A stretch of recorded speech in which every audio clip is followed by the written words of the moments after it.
दोस्तों, मुझे अ, मैंने कल कुछ बोलने वाली थी, लेकिन मेरा इसमें चार्ज ख़त्म हो गई थी। तो ये है कि हमारा जो सर्चिंग का जो ऐप, उसको भी मतलब बिल्कुल हैक किया गया है। जो भी मैं सर्च कर रही हूँ, जो मेरे घर पे आ रहा है, वो पहले तो वो ले रहा है पेज, फिर पता नहीं कहाँ पे डिस्ट्रीब्यूट कर, लेकिन बहुत सारे लोग इसको देख रहा है जो मैं सर्चिंग भी कर रही हूँ। तो क्योंकि मेरे केस के लिए कुछ भी सर्चिंग तो करना ही पड़ता है। तो वो भी आ, हो सकता है मेरे बच्चों का भी वो मोबाइल का इस तरह से सर्चिंग भी देख रहा है। कुछ सर्चिंग में क्या कर रहा था, इससे पहले भी मैंने बताया था। या फिर मेरे वीडियो के साथ कुछ और नाम दे रहा है। मैं सर्चिंग उनके भी वही, मतलब जो मैं इंग्लिश में मैं सर्चिंग देखती हूँ, वो हिंदी में डाइवर्ट होकर दूसरे मोबाइल से देखा जा रहा है। और उसके साथ साथ मैंने जो देखा लोकेशन, मैं फेसबुक जब खोल रही हूँ या यूट्यूब, लोकेशन को ऑन करके रखती हूँ। लोकेशन के ज़रिए भी हैक हो रहा है, लेकिन लोकेशन इसलिए ऑन करती हूँ कि मैं कहीं जाऊँगी या जा रही हूँ, कहीं कुछ कर रही हूँ। पहले लोकेशन बंद रखती थी ताकि मैं कहीं जाऊँ किसी को पता ना लगे, मैं अपने आप निश्चिंत होकर जाऊँ, चाहे वो कोर्ट में जाओ, पुलिस में जाओ, कोई वो पीछे ना करे। लेकिन अभी तो देख रही हूँ, अगर जा ही रहा है उसके बावजूद भी, इवन मैंने फ़ोन बंद करके भी देखा कि पीछा करते हुए। और अगर मेरे चिप घुसा हुआ है जिसमें लोकेशन भी ट्रेस हो रहा है, एक्सेस हो रहा है, तो इसमें मेरा फ़ोन बंद करो ना करो।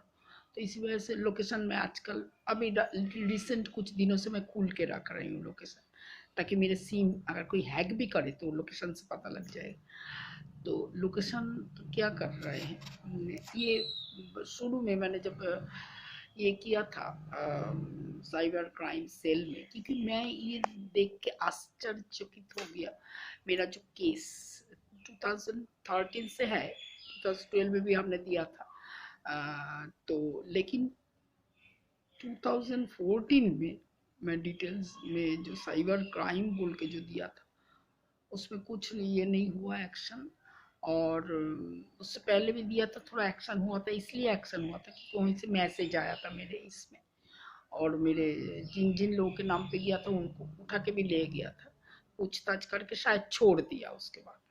लेकिन हुई थी मतलब, लेकिन 2014 के बाद किसी को भी बुलाया नहीं गया। और जब मैं थाने में एक पार्टिकुलर उस जगह में जा रही हूँ जहाँ में मैं कंप्लेंट जमा करना था, तो वहीं पे मैं देख रही हूँ कुछ ऐसे ऐसे लोग बैठे हैं जो कि मेरे घर पे घुस रहा है, जो कि मेरे केस को दबाया जा रहा है। जैसे मैंने एक बताया कि मैसेज करने वाला वो पुलिस कैसे बन गया 50 साल की उम्र में, क्योंकि अगर कोई मैसेज कर मसाज मसाज करते भी है, मान लीजिए वो बाद में नौकरी मिल जाता है, फिर उसके एज से पता लग जाता है, भाई कोई 22 साल की उम्र में कुछ कर नौकरी नहीं मिला था, अब नौकरी में लग गए तो ये नहीं करता। लेकिन जो 50-60 साल के आदमी मसाज करते हैं, वो 60 साल में पुलिस में कैसे नौकरी मिलता है उसको? सिर्फ ड्रेस पहन के, वो ड्रेस भी नहीं पहना था, आएगा सिर्फ आके, इसलिए उन पे कुछ काम नहीं कर रहा था, बैठा था, मुझे रोक रहा था, क्या हुआ, क्या है, नहीं मिला, नहीं मिलेगा, नहीं होगा, नहीं होगा, ये सब। अच्छा, पीछे भी एक ऐसे ही सब उम्र 70 ईयर्स, 65 ईयर्स, जो कि कोलकाता में भी देखा। कोलकाता में भी हमारा जो प्रॉपर्टीज के वहीं पे देखा, वही लोग पुलिस बन के इधर आ गए।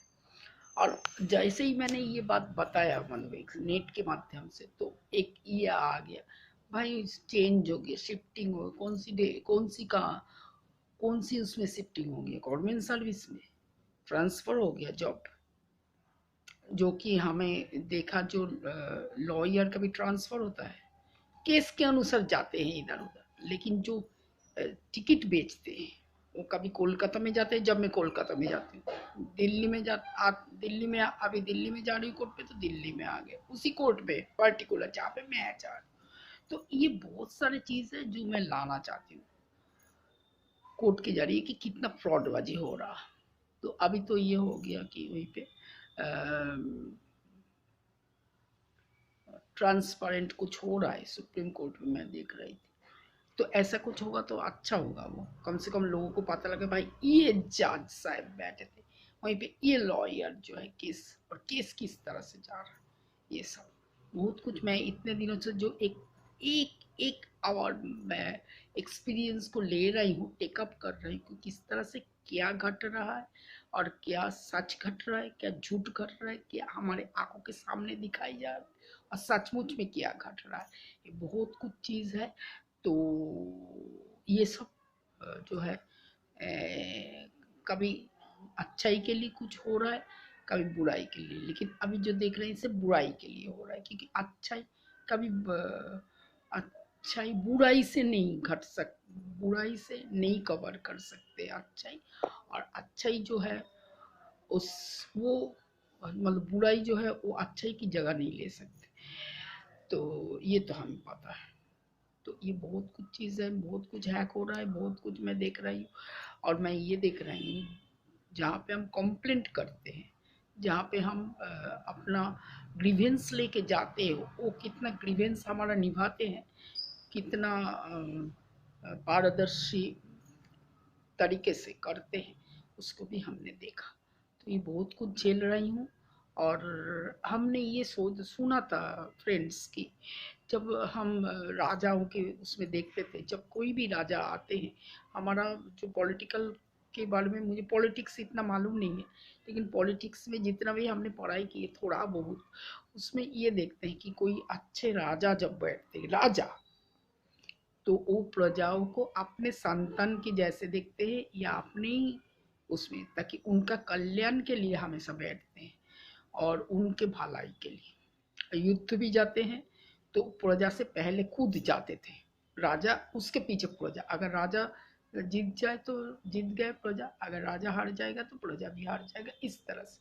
लेकिन अभी क्या कर रहा है, सबको दिया जा रहा है, राजा की जगह कोई लीडर होगा उसको भी यही, हमारा कॉन्स्टिट्यूशन में जो लीडर को दिया हुआ है और जो हमारा जनगण के लिए जो कॉन्स्टिट्यूशन, उसको बिल्कुल भी कवर करके कुछ अपना मर्जी के मुताबिक चल रहा है।